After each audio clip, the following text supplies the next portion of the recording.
The wind howled across the barren landscape, carrying fine grains of sand that scratched against Major Cale Masson's protective gear. The harsh Sahara Desert sun beat down mercilessly as he surveyed the ruins of what was once the thriving Phi 762 Grand Tribe base. Now, it was nothing more than skeletal structures, half buried in sand, a forgotten remnant of humanity's ambition before the Great Crisis. Masson adjusted his tactical goggles, the augmented display, highlighting potential threats and escape routes, a habit ingrained from years of reconnaissance missions. Unlike many of his comrades, his face bore no battle scars, though that didn't mean he hadn't seen his share of combat. His superiors often remarked that he possessed an uncanny ability to avoid injury, a trait that made him perfect for high-risk assignments like this one. Base. I've reached the perimeter of the abandoned facility, Masson reported into his secure comlink. Beginning investigation of the anomalous signal. Copy that, Major, came the crackling response. Proceed with caution. Remember, this is recon only. We've lost 2 scout teams in this sector already.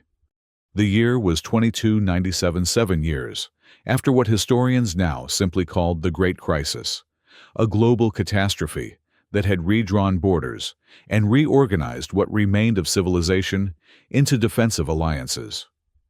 This desolate region, once known as the Sahara, had become New Sahara, a lawless expanse that marked the boundary of the so-called Chaos Coalition territory. Masson's mission was straightforward: investigate a peculiar signal that had been broadcasting intermittently for 3 days. Intelligence suspected it might be a trap set by Chaos Coalition forces, but the signal pattern didn't match any known enemy codes. It was almost personal.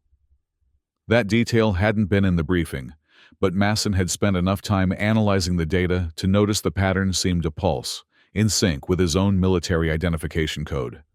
The wind suddenly died down, creating an eerie silence that put Masson on high alert. His tactical scanner pinged, detecting movement 300 meters to the northeast. Moving with practiced stealth, he navigated through the ruins, his rifle ready. What he saw next defied standard protocol.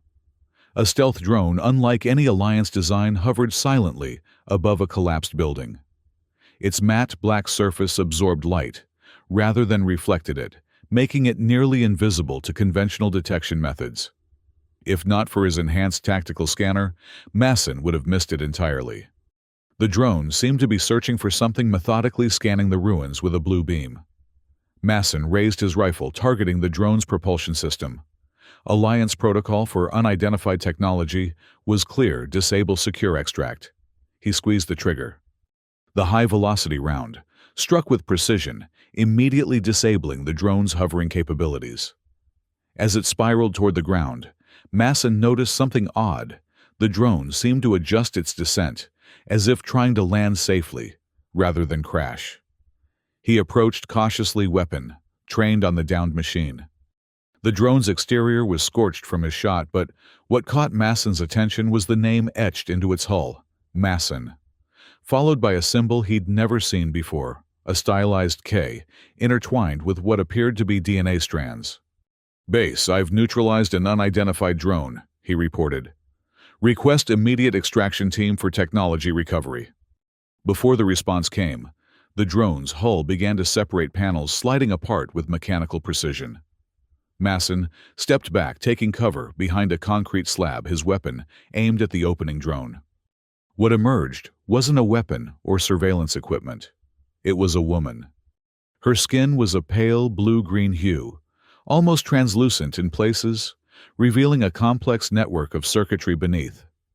Her features were humanoid, but with subtle differences: eyes slightly larger, fingers longer with an additional joint. She wore what appeared to be a form-fitting exoskeleton that mirrored her internal circuitry patterns. And she was unconscious. Base, Masson's voice wavered slightly. Correction on that last report. The drone contained a person, non-human, requesting immediate containment protocol. The response was immediate and urgent. Secure the subject. Extraction team en route. Do not attempt communication. Repeat, do not attempt communication. As Masson approached the unconscious figure, he noticed more inscriptions on her exoskeleton, all bearing variations of his name and military codes. Some from missions so classified, he was surprised to see them referenced here. A sense of unease settled over him. Who was she? Why did she have his information? Was she monitoring him, hunting him? The extraction team arrived with efficiency, securing the blue-skinned woman in a containment pod designed for unknown biological entities. Throughout the process, she remained unconscious, her chest rising and falling in a rhythm that seemed too perfectly timed to be natural. "Sir, look at this," one of the technicians called, holding up a device retrieved from the drone. "It's key to your biometrics." Masson examined the device, a communication array of some kind, but far more advanced than Alliance technology. And indeed, it seemed designed specifically to interact with his genetic signature. "Pack it all up," he ordered. "Every piece goes back to base for analysis." As the team worked, Masson couldn't shake the feeling that he was missing something crucial. The woman's face seemed almost familiar, though he was certain he'd never encountered her species before. There was something in the curve of her jaw, the arch of her eyebrows that triggered a sense of recognition he couldn't place. The journey back to the Alliance forward base was tense. Masson sat opposite the containment pod, studying the woman's features. Twice during transport, her eyelids fluttered, revealing iridescent eyes that seemed to focus directly on him before closing again. The medical officer assured him she was heavily sedated, but Masson wasn't convinced. She seemed aware, waiting. At the base, a specialized containment cell had been prepared. The woman was placed inside a transparent enclosure, reinforced with energy fields designed to neutralize any technological capabilities she might possess. Medical staff attached monitoring devices to track her vital signs, while security personnel established a perimeter. Masson stood outside the enclosure, watching as the woman finally began to regain consciousness. Her movements were deliberate, controlled, not the disoriented awakening of someone coming out of sedation. She sat up, surveyed her surroundings with methodical precision, then fixed her gaze directly on Masson. She didn't speak. She didn't try to communicate at all. She simply watched him, her expression unreadable. "Intelligence wants a full debriefing, Major," said a stern voice behind him. Lieutenant Colonel Reza, the base intelligence officer, had arrived. "This is unprecedented. We've never encountered this species before." "Has she said anything?" Masson asked the guard stationed at the cell. "Not a word, sir. The linguists have tried every known language and dialect in the database. She either can't understand or is choosing not to respond." Reza frowned. "The markings on her equipment all referencing you. You have no explanation for this?" "None, sir," Masson replied. "I've never encountered her or her kind before today." "Command is concerned, Major. The timing of this encounter so close to the Helix operation raises questions. You'll be temporarily relieved of field duty until we ascertain whether you've been compromised." Masson stiffened. "Sir, with all due respect, I've served the Alliance faithfully for 15 years. My record is exemplary, yes," Reza interrupted. "Which is why you're being relieved, not detained. Consider yourself lucky. Report to medical for a full scan, then to intelligence for cognitive assessment." As Reza left, Masson turned back to the cell. The woman was still watching him, her head tilted slightly, as if assessing his reaction to the conversation. For a brief moment he thought he saw something like concern in her expression. The next week passed in a blur of tests, interrogations, and psychological evaluations. Masson felt like a suspect, rather than an Alliance officer. Meanwhile, the blue-skinned woman remained in her cell, still refusing to communicate with anyone. She did, however, continue to observe. The guards reported that she seemed particularly attentive whenever Masson was mentioned, or when reports about him were displayed on screens within her line of sight. She showed no interest in other personnel or information. On the 8th day of her captivity, an incident occurred that changed everything. A nurse was administering routine injections to the woman who remained passive and cooperative. The nurse, perhaps growing complacent with the prisoner's docile behavior, failed to notice that one of the vials contained a sedative that had been mislabeled. Just as the nurse was about to administer the incorrect medication, the blue woman suddenly moved, grasping the nurse's wrist with surprising strength. The guard immediately raised his weapon, but the woman made no aggressive move. Instead, she pointed deliberately at the vial, then at the label, then made a slashing motion across her throat. The nurse, initially frightened, checked the medication and realized the error. The mislabeled vial contained a compound that would have been lethal to most humanoid species. "She saved my life," the nurse reported later. "She knew the medication was wrong before I did." When Masson heard about the incident, he requested access to the containment area.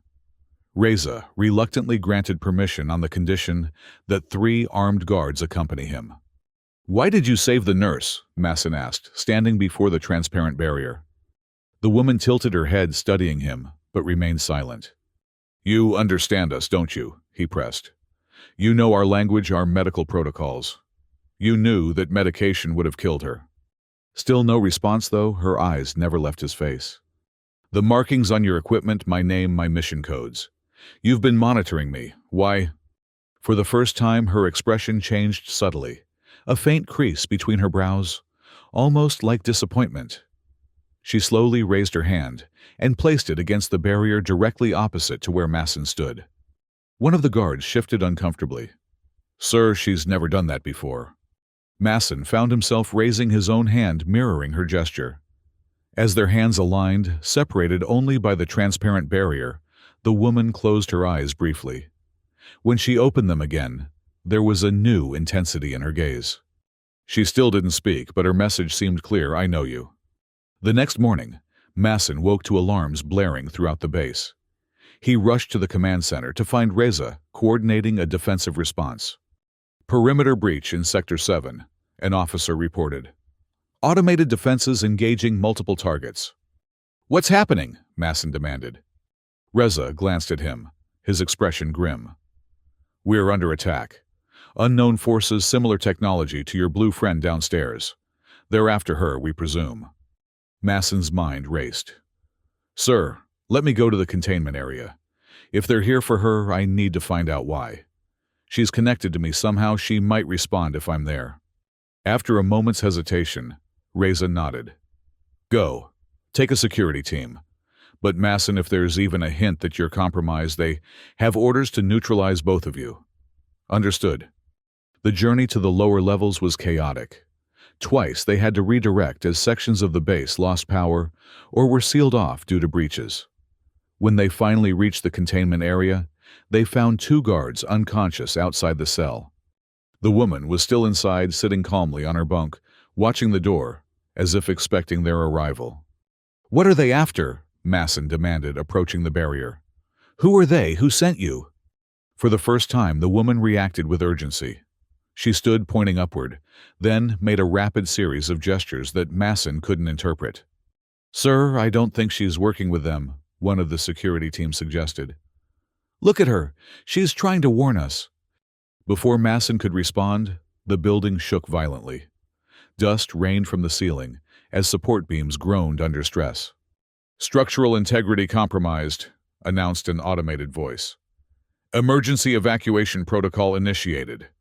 Another explosion, closer this time, sent everyone stumbling.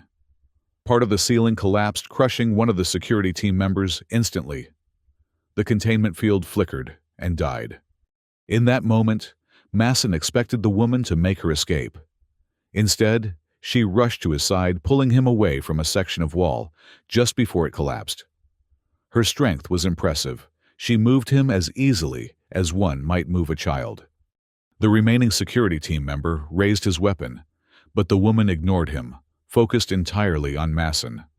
She pointed urgently toward an emergency exit, then made a sweeping gesture that somehow conveyed their need to evacuate immediately. "Stand down," Masson ordered the guard. "She's trying to help." Another explosion rocked the facility, this one powerful enough to crack the floor beneath them. The blue woman grabbed Masson and the remaining guard, shoving them toward the exit with surprising force. They had barely cleared the doorway when the containment room collapsed entirely. The guards swore, staring at the rubble that would have surely killed them all. "She just saved our lives," he muttered. The emergency evacuation route was partially blocked by debris, forcing them to find an alternate path.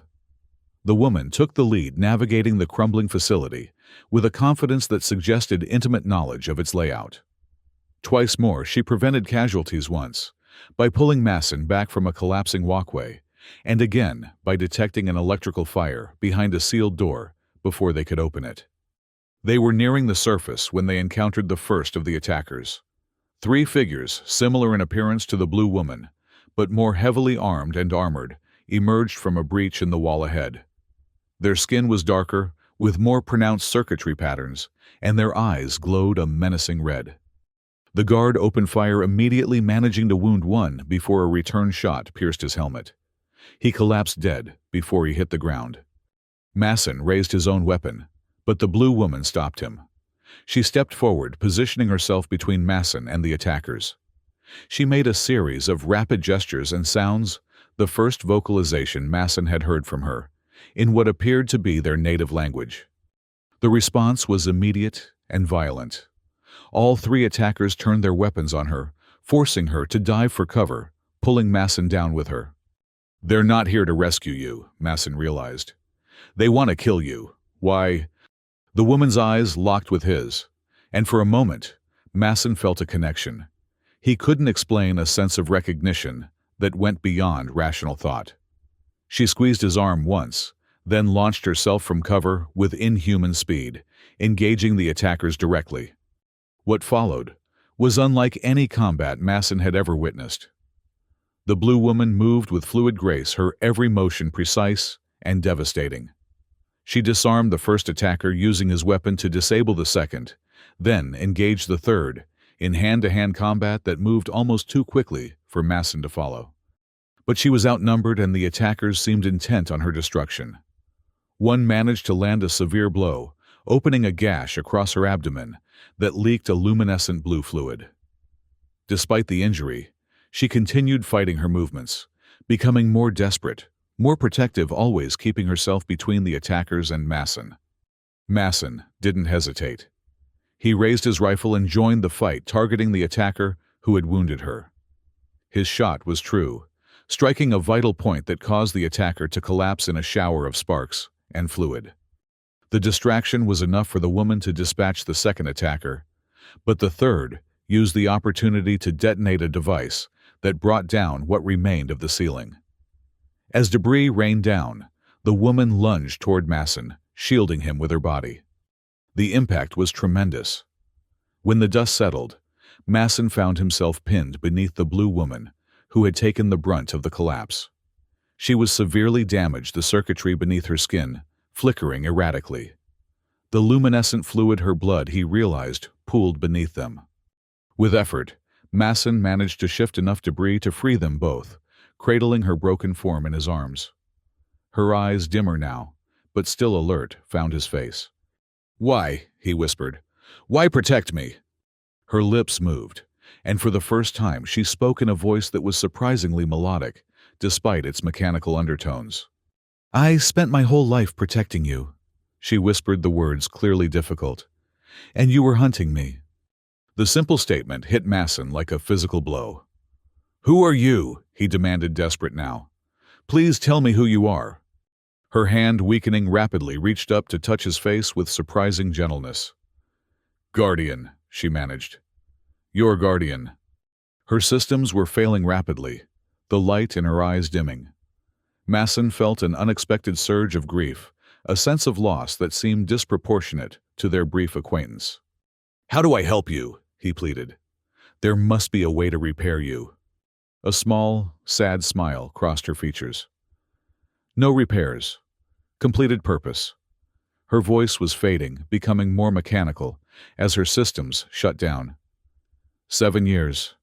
23 operations. Always watching. With her remaining strength, she pressed something into his hand, a small data crystal that pulsed with the same blue light as her blood. "Truth," she whispered. "All here." Her eyes flickered once more, focusing on his face with an expression that could only be described as devoted, before the light faded entirely. The blue woman, his guardian, was gone. For several moments, Masson remained motionless, holding her body as rescue teams finally broke through the rubble. They found him there, a decorated Alliance officer, cradling the remains of what they considered an enemy combatant, unwilling to relinquish her to the recovery team. It took a direct order from Reza to make Masson surrender the body, and even then, he kept the data crystal concealed instinctively, knowing that whatever truth it contained was meant for him alone. The following days were a blur of debriefings and medical examinations. The attack was officially attributed to Chaos Coalition forces, attempting to retrieve their operative, the Blue Woman, now designated Subject Phi. Masson said nothing to contradict this narrative, though he knew it was false. Whoever the attackers were, they had been trying to kill her, not rescue her. When finally left alone in his quarters, Masson examined the data crystal. It was unlike any storage device in the Alliance arsenal, more organic than mechanical, warm to the touch, and responsive to his fingerprints. When he placed it against the terminal in his room, the crystal melded with the system, bypassing all security protocols. What followed was a revelation that shattered everything Masson thought he knew about himself and his world. The crystal contained thousands of hours of surveillance footage, all centered on him. Mission briefings, combat operations, even moments of solitude in his quarters. But these weren't the invasive monitoring of an enemy spy. They were the vigilant observations of a protector. In footage after footage, Masson watched as the Blue Woman, his guardian, intervened in critical moments to save his life. A sniper's laser sight redirected at the last second. A structural collapse anticipated and prevented. A poisoned ration swapped before he could consume it. Countless moments where death had seemed to miss him by mere chance, except it wasn't chance at all. For 7 years since the Great Crisis, she had been there invisible, ensuring his survival through 23 high-risk operations and countless daily dangers. The crystal contained not only footage but data, her specifications, her purpose, her creation. She was a guardian, a synthetic entity created through advanced biomechanical engineering. Her design incorporated elements of Masson's own DNA, creating a symbiotic bond that allowed her to anticipate threats to his person with uncanny accuracy. She was in the most literal sense made for him. But the most disturbing revelation came in the form of a classified file extracted from Alliance Central Command. Operation Clean Sweep, a systematic hunt for all Guardian units ordered after the Great Crisis, when the Alliance deemed the technology too autonomous and potentially subversive. Guardians were to be captured, studied, and deactivated, a clinical term for what amounted to execution. Masson had been part of this operation without knowing it. His reconnaissance missions, supposedly targeting Chaos Coalition assets, had actually been part of a larger effort to locate and eliminate Guardians. He had been hunting her, even as she protected him. The final entry in the crystal was a personal log recorded by the Guardian herself. Kale Masson. Her voice, stronger in the recording than in her final moments, filled his quarters. If you are viewing this, I have fulfilled my primary directive to ensure your survival, likely at the cost of my own functional existence.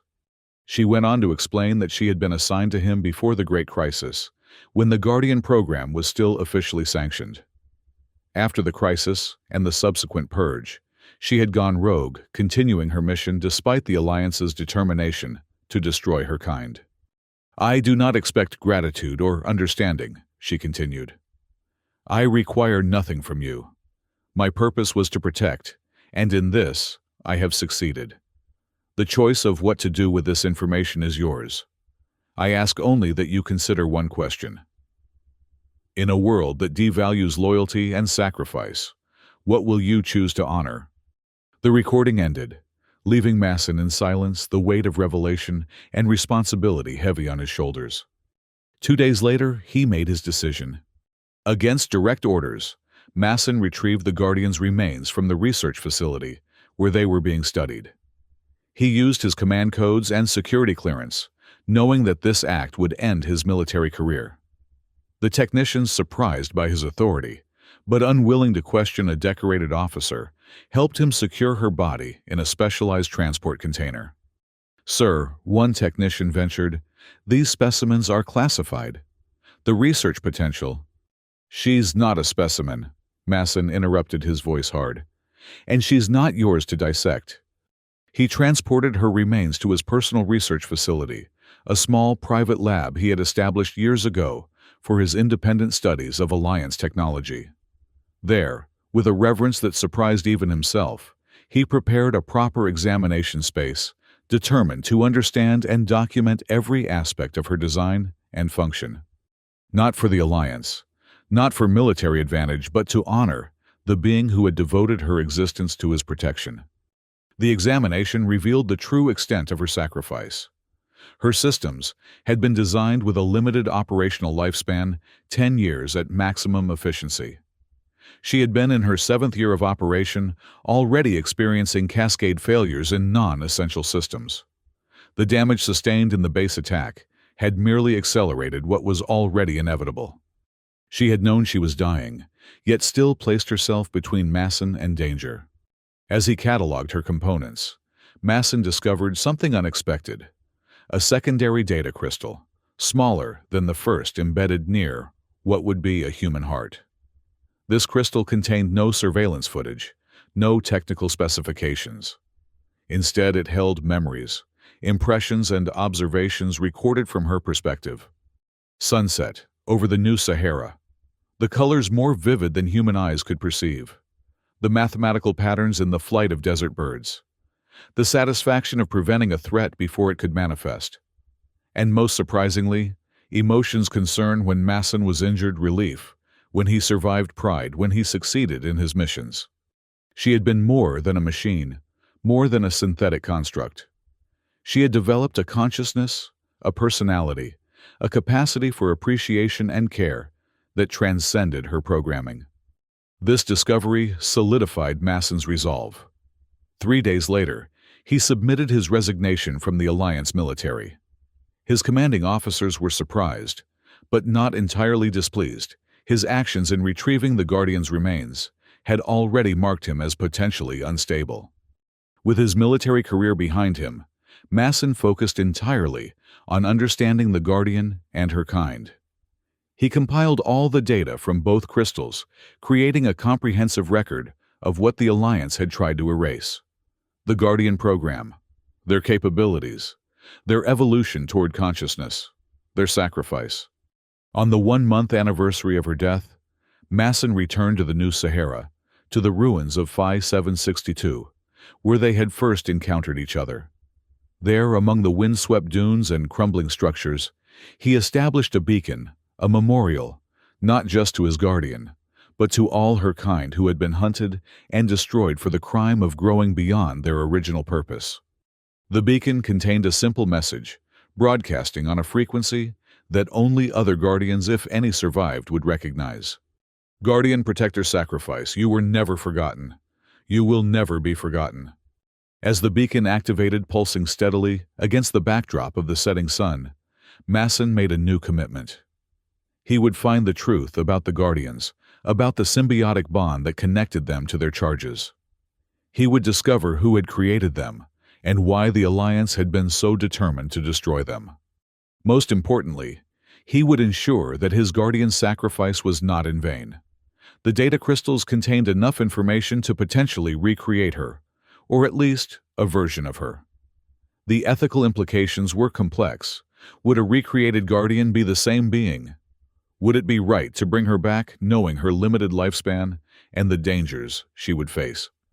These were questions without easy answers, but Masson was determined to find them.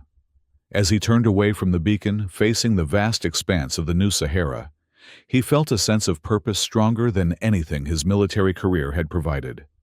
"I spent my whole life hunting you," he whispered to the memory of his Guardian. "Now I'll spend the rest of it protecting what you were." The sun dipped below the horizon, casting long shadows across the sand. In the fading light, Masson began his journey not back to the remains of civilization, but deeper into the wilderness following coordinates extracted from the Guardian's data crystal. Somewhere in the expanse of the New Sahara lay Answers, a hidden facility where Guardians were created, perhaps even survivors of the Purge.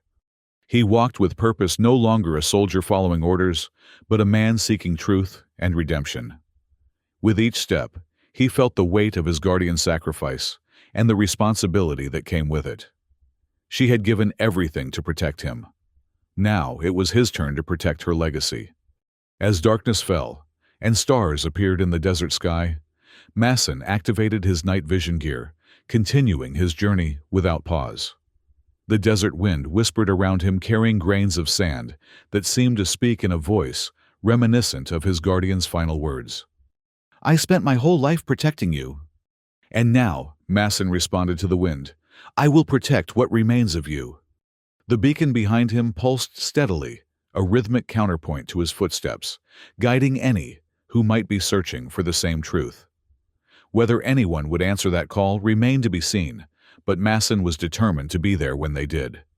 The vastness of the New Sahara stretched before him, a landscape of both desolation and possibility. Somewhere in its expanse lay answers and perhaps redemption. With the memory of his Guardian's sacrifice driving him forward, Masson continued into the unknown, leaving behind the life he had known, embracing the mystery that awaited. The journey would be long, the challenges numerous, but for the first time since the Guardian had died in his arms, Masson felt a sense of clarity. This was his purpose now, to uncover the truth, to honor her sacrifice, to ensure that the connection they had shared, however briefly acknowledged, would not be forgotten. In the endless desert night, Major Cale Masson, now simply Cale, a man without rank or allegiance, save to a memory, walked toward a future as uncertain as it was necessary.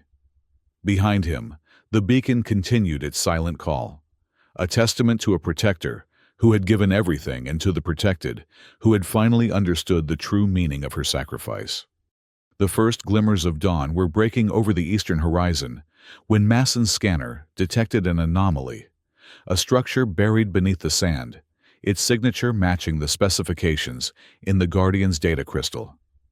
As he approached, the sand beneath his feet began to shift, revealing the outline of an entrance long hidden from human sight.